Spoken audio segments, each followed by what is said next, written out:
Hey folks, Carla Sands here, putting in a plug for Gene Valentino's Grassroots Truthcast. Hi, friends. Gene Valentino from the Grassroots Truthcast. You've got to join us not only for the great shows and entertainment and guests, but you got to join us because our sponsorship is growing. And it would mean a lot to them, not to mention me, if you come on board. And the one we're featuring this week is Luis Sanchez from the Cigar Shop. He owns a company called La Tradicion Cubana. The Cigar Shop, Miami, Florida, since 1995. This Luis is really one heck of a guy. He's determined to manufacture cigars based on an unprecedented excellence in quality using old-fashioned Cuban methods. The cigar isn't always cheaper, but it is better. And if, like you're drinking a fine wine, you got to have a fine cigar, look for Luis Sanchez at the Cigar Shop. He helped me find a nice Connecticut wrapper with a Nicaraguan blend. And this cigar has become not only my enjoyment, but this cigar has also become my brand and my marketing tool. If you notice up close, we've got a little label he's put on there for me. And that's my website, genevalentino.com. It's at the Grassroots Truthcast. Now, here's the deal.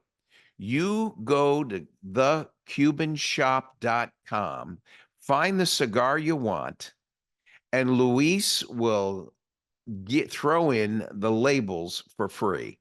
But you got to tell him Gene sent you. Tell Luis Gene sent you. The labels are free. These are $50 to $100 values based on the count. And you can get this to become part of your branding experiment.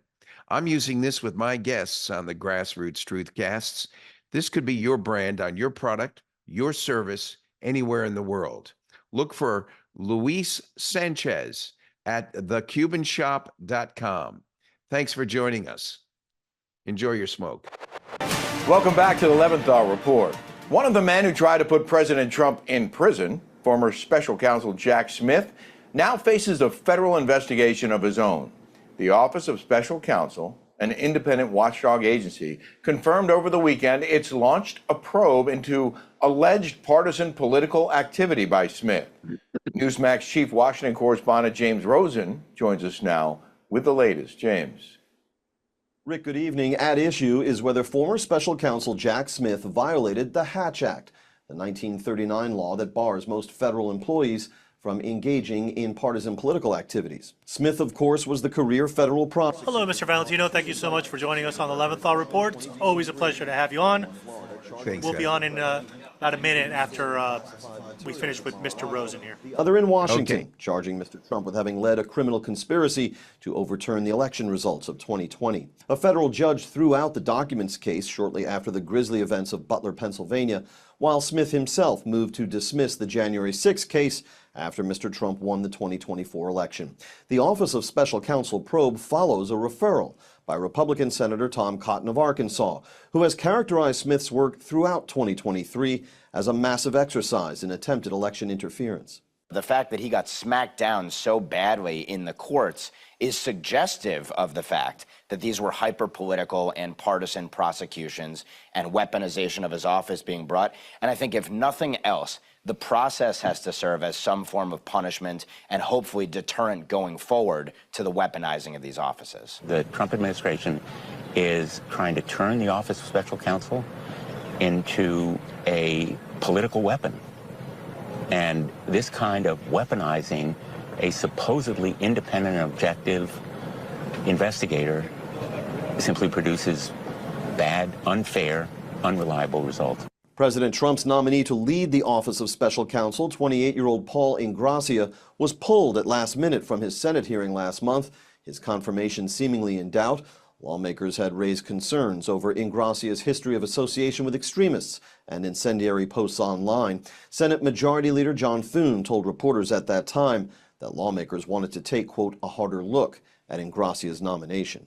As for Jack Smith, he left the federal government earlier this year, so it's unclear what penalties he might face if OSC concludes he did violate the Hatch Act. Usually the most severe punishment for such a violation is termination from the federal workforce. Rick? James, thank you. For more on the Jack Smith investigation, let's welcome in GOP political strategist and insider and host of Grassroots Truthcast podcast, Gene Valentino. Gene, great to see you again, sir. Good to see you too, Mr. Leventhal. Many suspected the cases against Trump were politically motivated. It actually seemed pretty obvious to most of us. So might this investigation actually lead to proof of bias?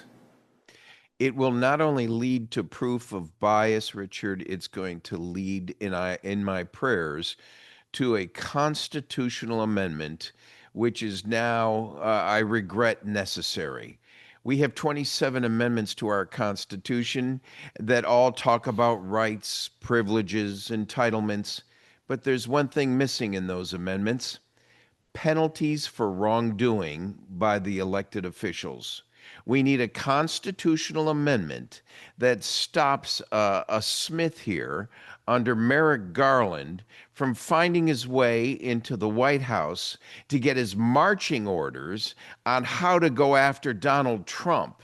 And then when the Republicans have the chance to fix things without being so adversary, we've got an exodus from Texas as the current example in trying to stop the change that's been underway. We need penalties in place to stop this behavior from continuing. Look at the amount of time it's taking, Rick, to address this stuff. Look how many things are getting done by Donald Trump. He's running the 440 sprint and he's winning the race. No one's taking note that he's got a ball and chain in his hand that he has to carry to get over the finish line, and he's still winning. Yeah. You're so right about that, Gene. The liberal media, of course, is doing what they usually do, attempting to shift the blame. MSNBC legal analyst Brad McQuaid wrote on X, the Jack Smith investigation is worse than the Red Scare. And others on that network are parroting those claims. Listen to this. I think there are just so many other examples of the Red Scare where we are going through sort of the 1950s McCarthyism, but on steroids. A fair comparison, Gene.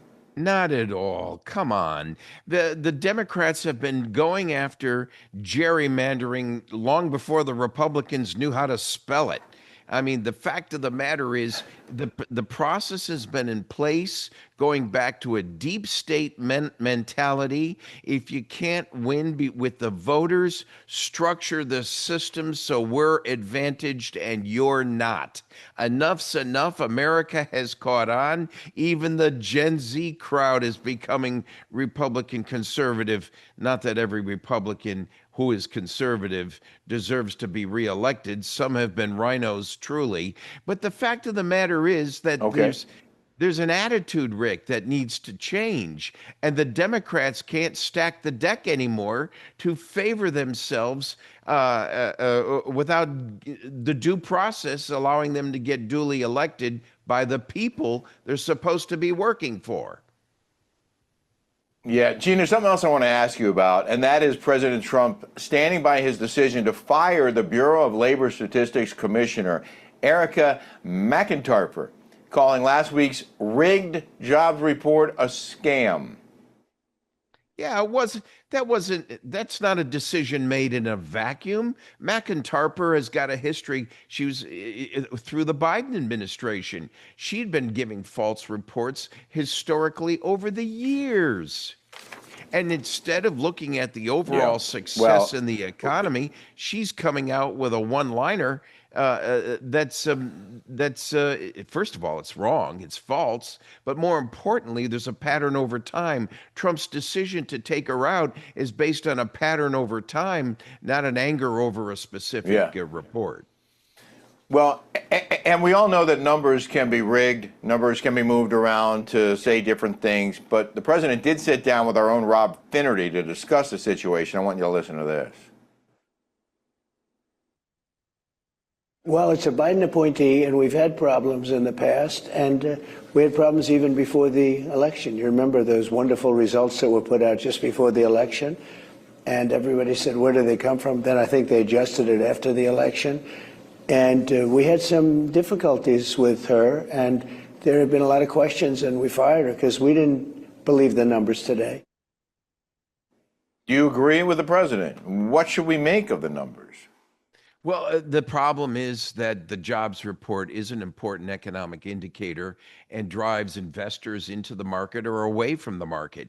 It is a factor that we should respect and heed. The problem is that it's been ill-founded and ill-reported. And it goes right back to why isn't the rest of the media, not Newsmax, but why isn't the rest of the media challenging people like McIntyre and dozens of others who are falsifying information that comes to the market, comes to the media in the first place? Yeah. Gene Valentino, always appreciate you. Good to see you again. Good to see you.